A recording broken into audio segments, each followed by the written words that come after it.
Welcome back to Sip and Talk, everyone. Good morning, good afternoon, good evening, wherever you are. Hello. Yeah. You know, I was looking at the comments the other day, and I have a question for you. Do you think we might have a bit of an obsession with aliens? An obsession? Just a little. I mean, people are asking how many more times we can possibly talk about this. So I went back and checked. Oh, no. Oh, yes. We had, let's see, EP517, aliens have arrived. Then EP522 on UFO sightings. Yeah. EP533, the California Inferno one.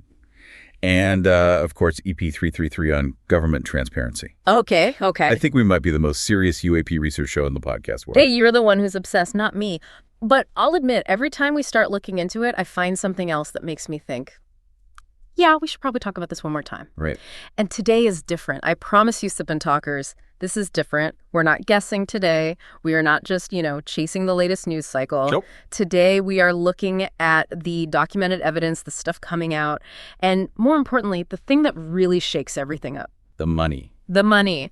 If this UAP technology was released to the public tomorrow, what new multi-trillion-dollar industries would just appear out of nowhere? And this isn't science fiction. Not at all. This is what physicists, defense analysts, and energy researchers are already starting to talk about.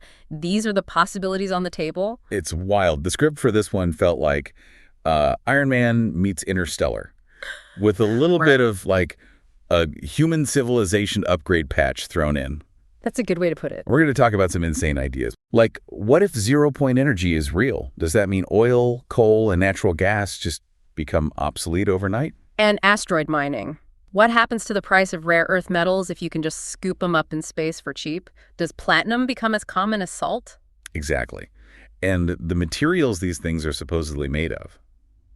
Could we get, like, a new kind of iPhone made of some exotic matter? Or what about global logistics? Imagine shipping something from Shanghai to Los Angeles in, 5 minutes? What does that do to the world economy? And that's the key point. None of this is just an improvement on existing tech. This is about completely redefining the basic infrastructure of our entire civilization.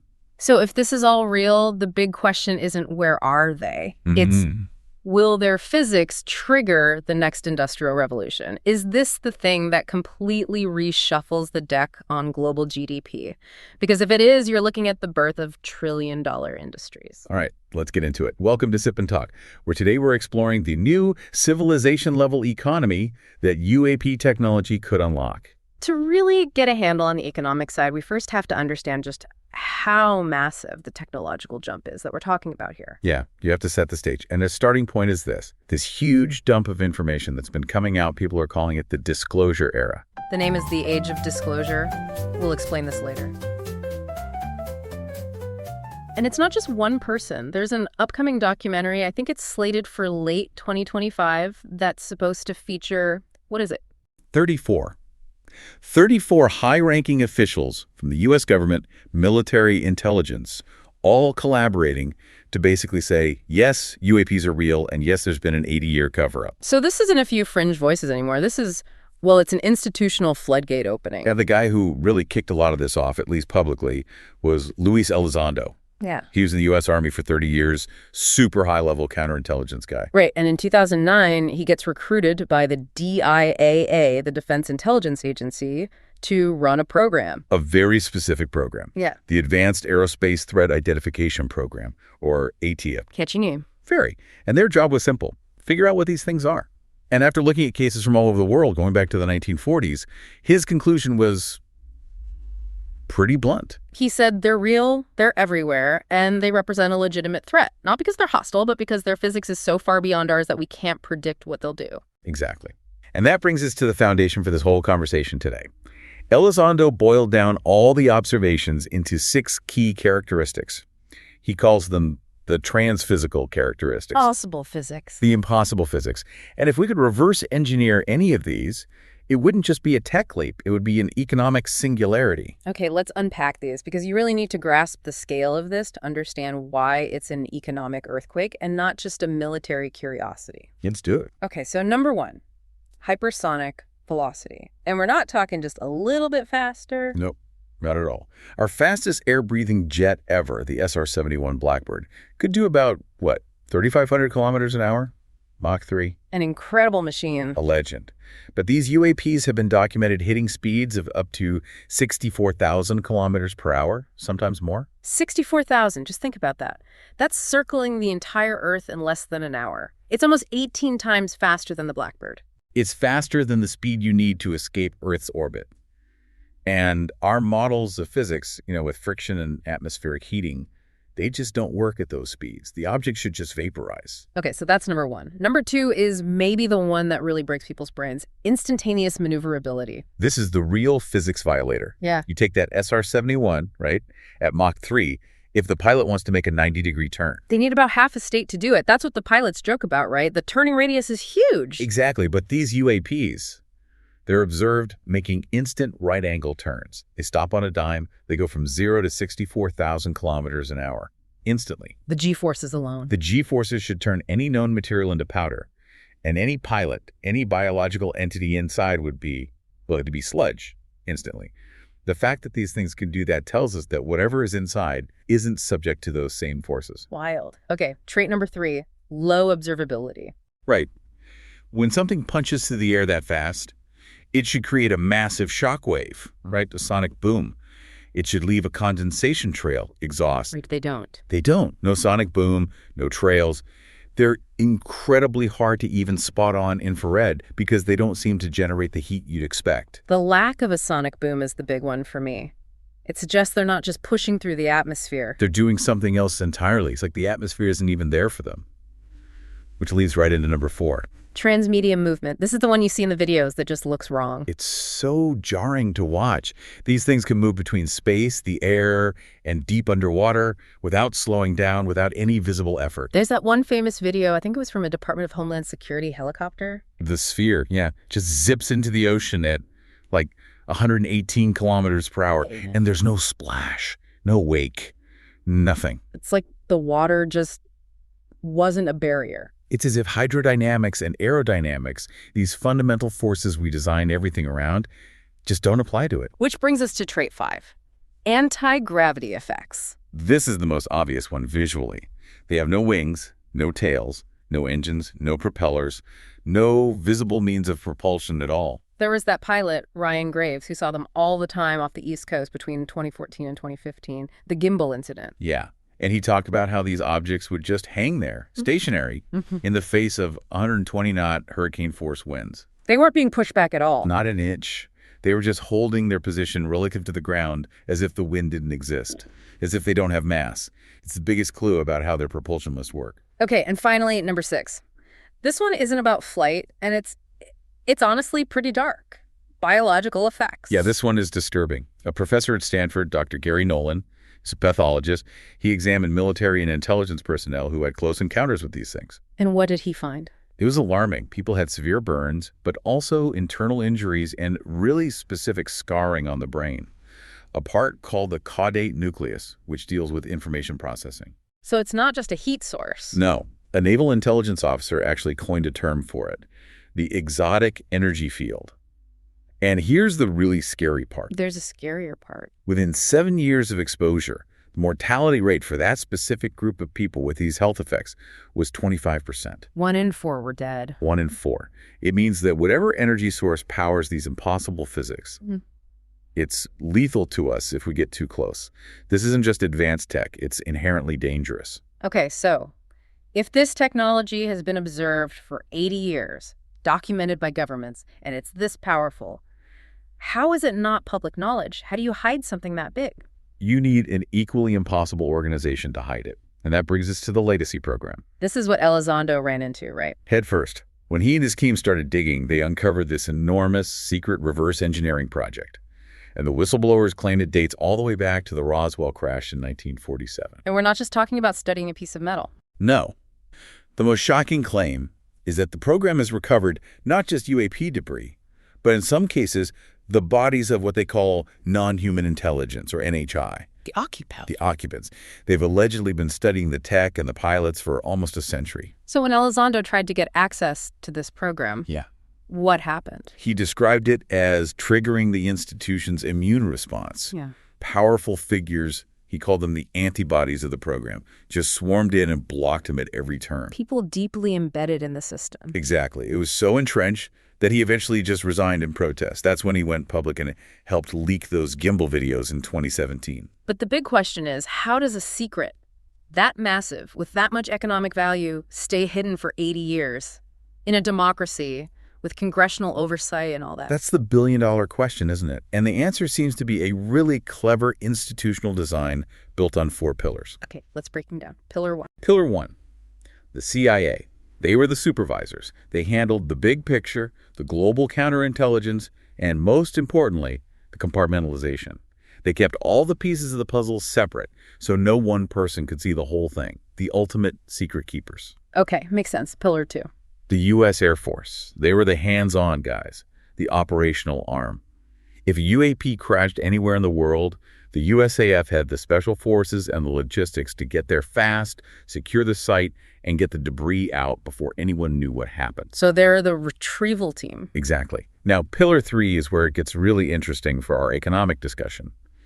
The private defense contractors. Companies like Lockheed Martin, their Skunk Works division. The very same. The government was smart. They knew they couldn't risk developing this stuff in a public government lab where Congress could poke around. So they outsourced it. They outsourced it to private companies. By doing that, they got top-tier security, but more importantly, they moved it outside of direct public and congressional oversight. Because it's not technically government property anymore. Precisely. It's held by a private, for-profit company under a very specific contract. That makes it incredibly difficult for lawmakers to regulate it or even seize it. These companies became the industrial gatekeepers of the technology. And the 4th pillar.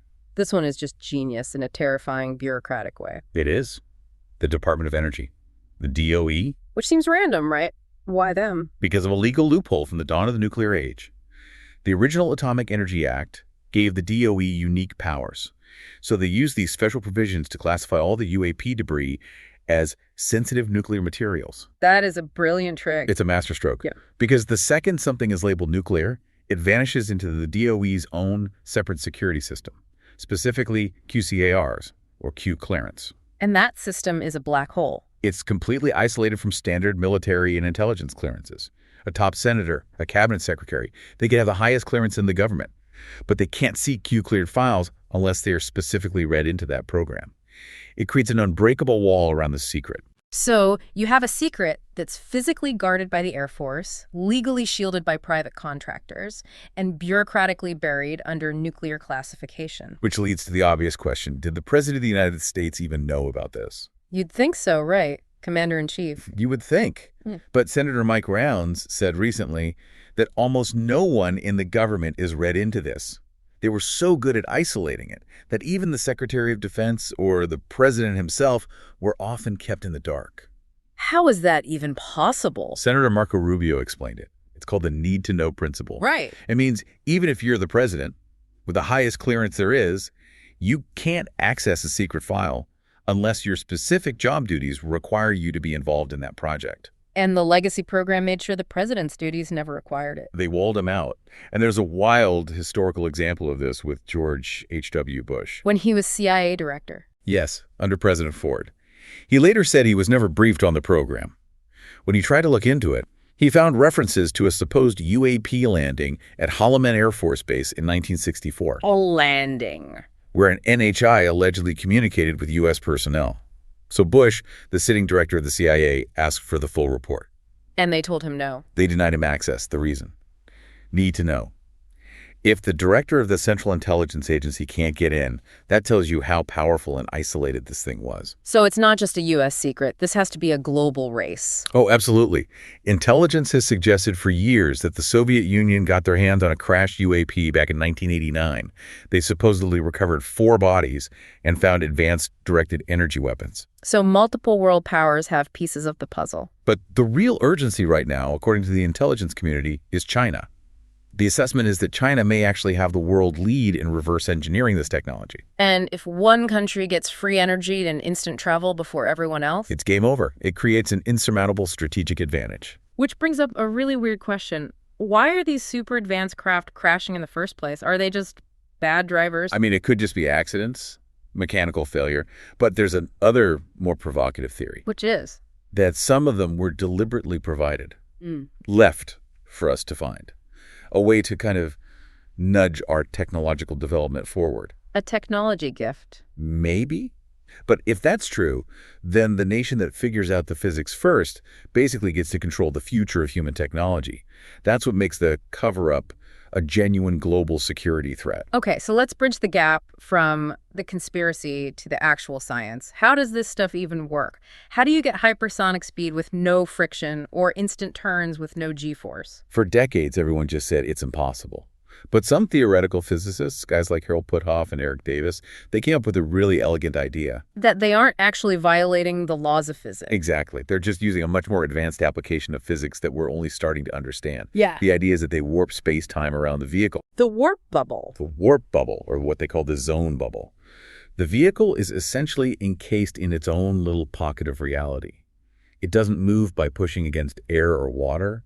It moves by contracting space in front of it and expanding space behind it. So it's kind of surfing on a wave of space-time? That's a perfect analogy. And if that's true, it explains all 6 of those impossible flight traits. All right, let's connect the dots. How does it explain speed and acceleration? Inside the bubble, time and velocity are normal for the pilot. To us on the outside, it looks like it's screaming past at 64,000 kilometers per hour. But to the pilot, they're just cruising along. Because the space itself is moving. Yes. The vehicle is basically stationary inside its bubble while the bubble moves through spacetime. So a tiny little push forward inside the bubble translates to a massive instant change in velocity on the outside. And crucially, no g-forces on the pilot. Wow. Okay, what about low observability? Well, what is radar? It's a wave traveling through spacetime. If the space-time in front of the UAP is warped, the radar waves just bend around it. They never hit the craft to reflect back. So it's not stealth. It's invisible to radar because the radar can't get to it. Exactly. And it's why the pictures we do get are often blurry or distorted. We're literally taking a picture through a warped lens of reality. And that same idea must explain the transmedium and anti-gravity stuff. It solves them both at once. Yeah. If you're in your own space-time bubble, then gravity, air pressure, water density, all those things in the outside world, they become irrelevant. But the craft isn't interacting with the air or the water at all. It's moving the space that the air and water are in. That's why there's no splash, no sonic boom, no need for wings. It's totally disconnected from the environment it's moving through. So let's circle back to the biological effects. The radiation burns. How does the bubble explain that? It takes an incredible amount of energy to warp space-time. Puthoff and others have theorized that creating this bubble may be through something called the Casimir effect, which pulls energy from vacuum fluctuations. Okay, you're losing me a bit. Okay, simple version. To create the bubble, you need a massive energy field. And a byproduct of that field is intense, high-energy radiation. That's what's causing the burns and the internal damage to people who get too close. So the propulsion system itself is radioactive? In a sense, yeah. And the power levels we're talking about are just astronomical. The estimate is around 11,000 billion watts of instantaneous power.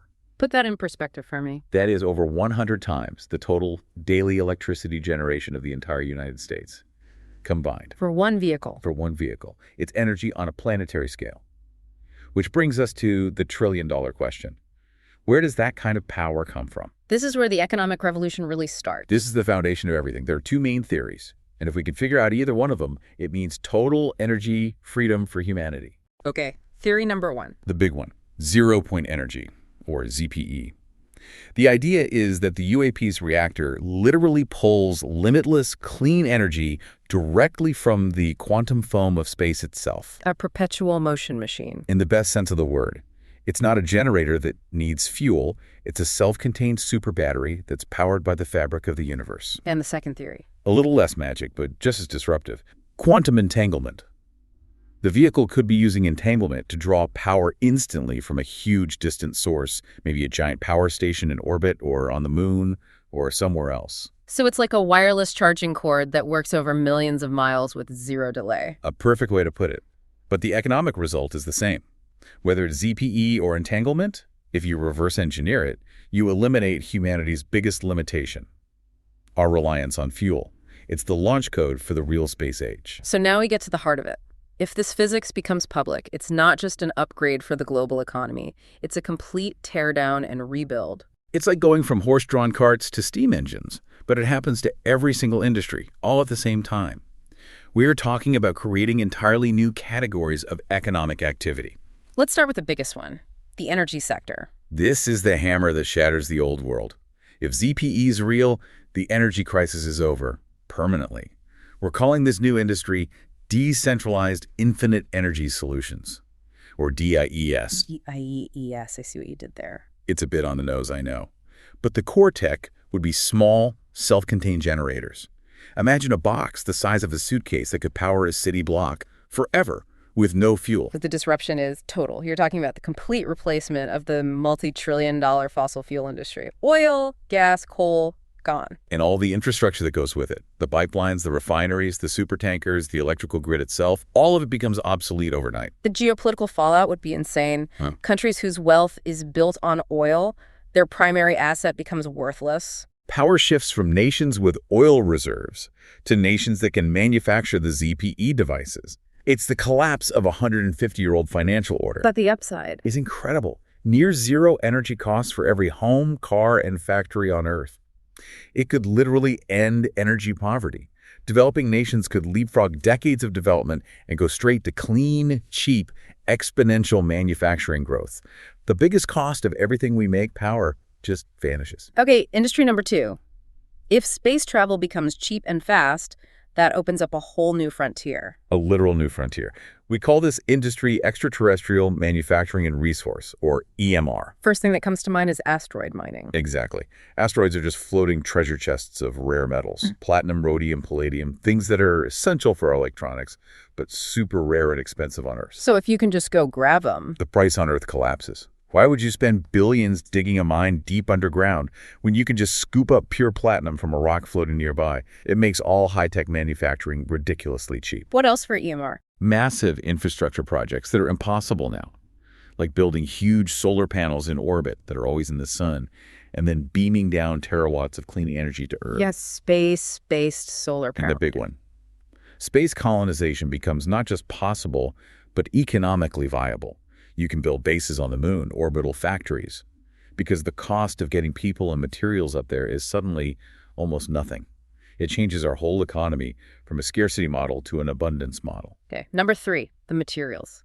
A UAP has to be made of something incredible to survive those forces. It has to be something we can't even imagine. This leads to a new industry, exotic materials engineering, or EME. So we're talking about creating whole new classes of matter. Things like materials with zero mass, or alloys that can repair themselves. Imagine a building material that's lighter than styrofoam but stronger than titanium, and it fixes its own cracks. The applications for that are everything. Everything. Yeah. In electronics, if you can create a stable material, you could finally have room temperature superconductors. That means zero energy loss in power lines.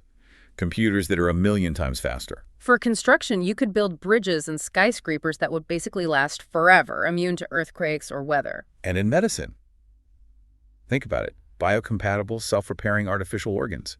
A synthetic heart that never wears out and your body never rejects. This isn't a trillion-dollar industry. This is the foundation for all future physical goods. It redefines manufacturing on a planetary scale. All right, last one.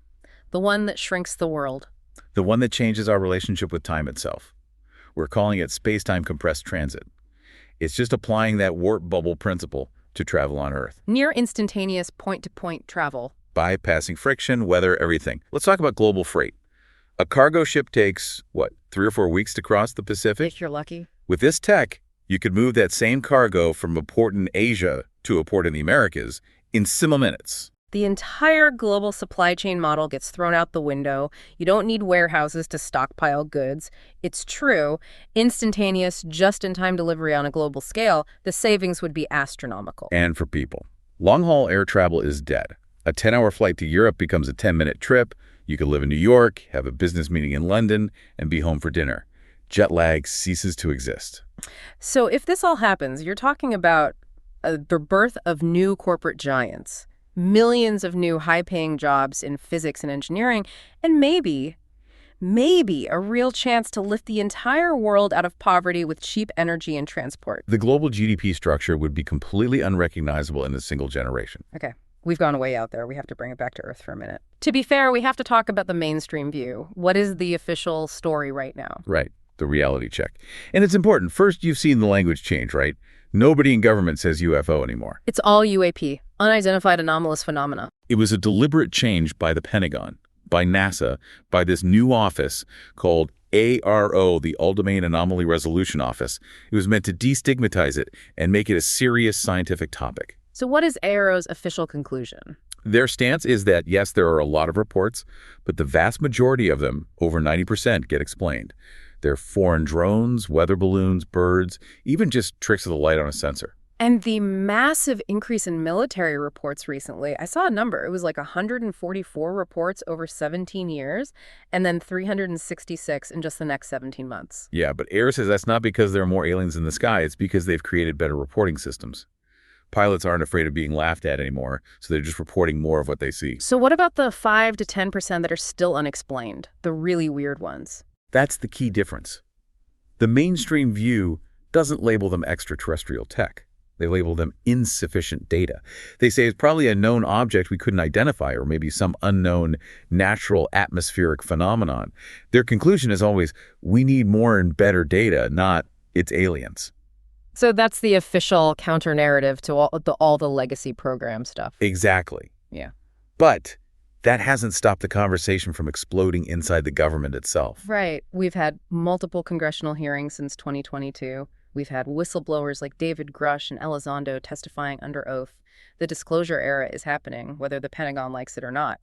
But that legacy program, they are fighting back hard. They are not giving up control of this technology and its economic potential without a massive fight. And we saw that play out with that big piece of legislation, right? The Schumer UAP Disclosure Act in 2023. That was the big showdown. The whole point of that act was to solve the problem of private companies holding this tech. The 4 pillars problem. Exactly.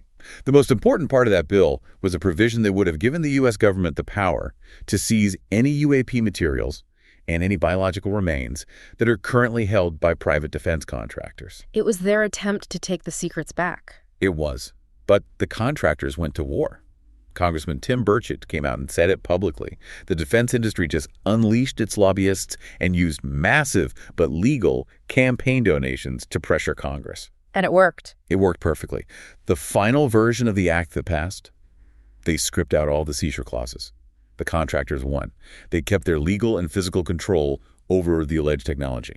So even though we're talking about it more, the actual material, the proof, is still locked away. The battle is far from over. The whistleblowers have spoken, Congress has listened, but the entrenched power of those corporations and career officials has proven it can still block everything. The fact that Congress even tried to seize these assets tells you they believe something extraordinary is being hidden. Wow. That was a journey. We went from the insane physics of 64,000 km/h flight all the way to the bureaucratic genius of using the Department of Energy's Q clearance to hide it all. And we didn't just talk about the secrets. We really explored what it would mean. Zero-point energy, asteroid mining crashing commodity markets, room temperature superconductors, the end of distance as a concept. It really forces you to think about this, not just as a weird curiosity, but as a potential economic event that could reshape everything we know, if even a tiny piece of it is real. And that's our goal here. We want to present these claims, these projections, and let you think about it. We're not judging, we're not taking sides, just laying out what's being said. Exactly. This is about giving you the facts as they're being presented by the people involved. An international perspective is key. This isn't just one country's story. So, for you, the Sip and Talk listener, here's the final thought to chew on. If this technology is real, if infinite energy and instantaneous travel are being guarded right now by private companies and unelected officials, then the real challenge isn't scientific, it's political. Who gets to manage the technological and energy salvation of humanity? And what are we as a civilization willing to do to break their control? That is the question, isn't it? It is. If you enjoyed our chat today, please do us a favor and subscribe to Sip and Talk. We really appreciate you listening, and we will see you next time. Oh, and before we go, don't forget to check out our old friend Mickey's YouTube channel, Mickeytolife. He's got some really fun memes and amazing travel vlogs. Worth a look. Definitely check it out. See you all next time. Bye, everyone. I have to make a quick correction. Oh, go for it. The documentary we were talking about, it's called The Age of Disclosure, just so you can actually find it. Right. The Age of Disclosure. It's out November 21st, 2025 on Amazon Prime, directed by Dan Farah, who, produced Ready Player One. And the main narrator is Luis Elizondo. Okay, thank you for that. To make up for my mistake there, how about we give everyone a little more on those UAP data points we didn't get to? I think our listeners would love that. This topic is always a favorite. Wait a second. I'm having a bit of deja vu. I don't remember if we've covered this part already. Oh, who knows? Maybe we've already been visited, had our memories wiped. Huh. Okay, that would explain a lot. So let's unpack the official stance. What are groups like NASA and AARO actually saying? Well, the important thing is how they're framing it. For them, UAPs are a scientific challenge. It's about data, not, a supernatural event. So no little green men. Not officially, no. They're very careful to say that, look, maybe 5 or 10% of cases don't have enough data, but that doesn't automatically mean alien tech. Right. It usually means, like, a sensor malfunction, a weird weather event, or maybe, some advanced drone from another country. But the sheer volume of reports. Right. That's what gets me. The numbers are just wild. They are. I mean, historically, you're looking at, 144 reports over 17 years, from 2004 to 2021? A tiny number, really. And then ARA gets started, and suddenly it's 366 reports in just 17 months. Exactly. And that surge doesn't mean the skies suddenly got busier. It means they changed the rules. It means the policy shifted. They're actually encouraging military pilots to report this stuff now, to take the stigma away. It's all being framed as a national security issue. A threat to aviation. Potential threat, yeah. And they need the data to figure it out and, frankly, to stop wild conspiracy theories from filling the vacuum. Okay, so that brings us to the really interesting part. If most UAPs are just, balloons or drones, why is there all this serious speculation about private companies holding some kind of revolutionary tech? This is where we make the leap from a classified report to a trillion-dollar industry. Okay. The core theory is technological transfer. So let's say the military gets its hands on something, some wreckage. From a craft. From a non-human craft, sure. They're not going to study it at the Pentagon. They would outsource the reverse engineering job to a private company. It's like a Lockheed Martin or something. Exactly. The big aerospace and defense contractors, the guys who work in the black world, and lets them bypass all the public oversight, all the congressional hearings.